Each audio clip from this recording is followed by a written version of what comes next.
दोस्तों, जैसा कि आपने पिछले ब्लॉग में देखा था कि हम लोग पहुंचे हैं नेपाल के मनोकामना देवी के मंदिर में।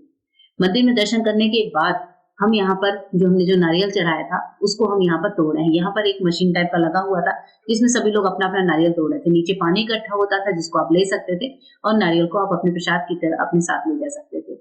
उसके बाद से यहाँ पर एक जगह धूनी टाइप का था जिसमें बहुत सारी अगरबत्ती, बहुत सारे कपूर वगैरह जल रहे थे। तो मैंने भी जो अगरबत्ती और कपूर लिया था, मैंने सोचा कि मैं भी यहाँ पर जला देती हूँ और माता की आरती कर लेती हूँ। इस मंदिर की एक बहुत ही खास बात है कि आप चाहे कितनी भी लाइन में लग कर जाएं, लेकिन जो दर्शन होता है ना, वो बहुत अच्छे से कराते हैं। आपके गोत्र का नाम पूछते हैं, आपका नाम पूछते हैं, उसके बाद से आपके नाम से पंडित जी पूजन कराते हैं। इसमें चाहे 4 से 5 मिनट भी लग जाए, पर आपको पूरा मौका मिलता है माता के दर्शन करने का। और ये भी बोलते हैं कि आप अपने तरीके से भी वहाँ पे पूजा कर सकते हैं।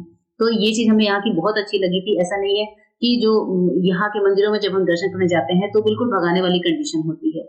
लेकिन यहाँ पर दर्शन बहुत अच्छे से हुआ और लाइन वगैरह भी सब कुछ लग के हमने दर्शन किया, तो कोई ऐसे भागा-दौड़ भी नहीं हुई। उस दर्शन करने के बाद अपने शूज़ वगैरह ले लिए हमने। उसके बाद से जो छोटा-सा मार्केट था जिसे मैंने जाते समय भी दिखाया था, वहाँ पर मैंने सोचा कि चलो थोड़ी-सी बच्चों के लिए ब्रेसलेट वगैरह देख लेते हैं। कुछ मोतियों की माला, बहुत ही अलग-अलग टाइप की पोत के मोतियों की माला मिल रही थी।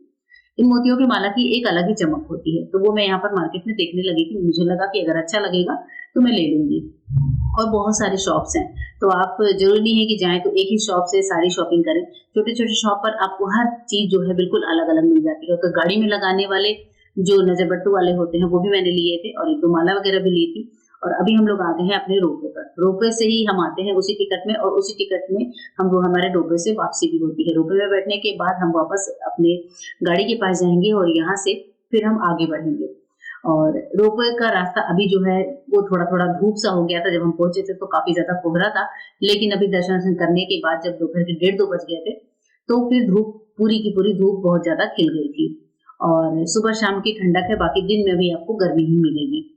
अब इसके बाद से जो है यहाँ पर हम लोग एक जगह पर रुके थे कुछ खाने-पीने, वहाँ से चलने के बाद, और रास्ते में हमें बहुत ज़्यादा कुछ खाने का सामान नहीं मिला था, क्योंकि कुछ मतलब बहुत ज़्यादा रास्ते में आपको होटल ढाबे वगैरह नहीं मिलते हैं, तो हमने यहाँ पर सिर्फ चाय पी थी। और एक डॉगी दिख गया था जिसको दिया ने वापस से बिस्किट खरीद कर उसी शॉप से और खिलाना शुरू कर दिया था। और एक पे बहुत ही प्यारी-सी बिल्ली थी जो हमारे खाने वाले टेबल पर आकर बैठी थी। और इसी जगह से मैंने लिए थे ड्राई मशरूम। यहाँ पर इसी शॉप पे ड्राई मशरूम मिल रहे थे ₹100 में 100 ग्राम का पैकेट, तो मैंने एक पैकेट अपने साथ भी लिया था। और मैं दिखाऊँगी आगे के ब्लॉग्स में कि वो मशरूम मैंने कैसे बनाया था। और उसके बाद से यहाँ पर कुछ खाने-पीने, चाय पीने के बाद फिर हम निकले हैं और अब हम आ रहे हैं आगे, हम बढ़ेंगे बुटवल की तरफ। तो आज रात हमें बुटवल में ही रुकना था और बुटवल से सुबह-सुबह फिर वापस में अपने अच्छे से फ्रेश होकर, और हमने वो होटल छोड़ दिया था। उसके बाद से हम बढ़ रहे थे लुम्बिनी की तरफ। अभी हम पहुँच गए हैं लुम्बिनी। लुम्बिनी में सबसे पहला जो गौतम बुद्ध का जन्म स्थान का जो मंदिर था, वहाँ पर हम लोग पहुँचे हैं। जो स्तूपा है जापानी वाला, वहाँ पर अभी हम लोग पहुँचे हैं और यहाँ पर कमल का बहुत अच्छा-सा एक तालाब था। इस समय हम लोग हैं लुम्बिनी के स्तूपा के पास।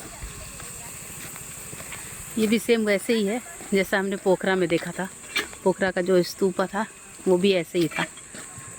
और चारों तरफ है सुंदर सा ग्रीन गार्डन। थोड़ी धूप है इस समय, सुबह के 11 बज रहे हैं, लेकिन धूप तेज़ है लुम्बिनी में इस समय। कल रात हम लोग आ गए थे बुटवल में।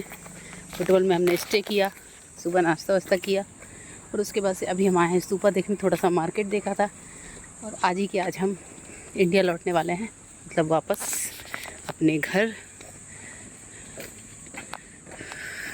और ये जो स्तूप है ये जैपनीज़ है, यानी कि जापानियों का है।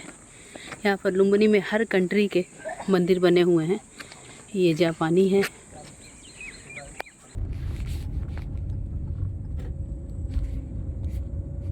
ये वाला मंदिर उद्घाटन करके गए हैं मैडम।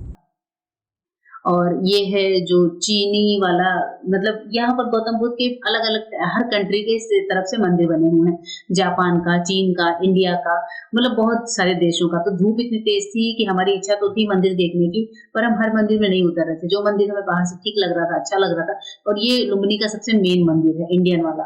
तो यहाँ पर सब लोग खूब आते हैं और मंदिर के अंदर बहुत ज़्यादा शांति थी। आप देख रहे हैं मंदिर कितना खूबसूरत है, शांति बहुत थी। और यहाँ पर बिल्कुल भी आप आवाज़ नहीं कर सकते, कोई बात नहीं कर सकते, लेकिन हाँ, कैमरा अलाउ है, तो हमने छोटा-छोटा सब कुछ शूट कर लिया था।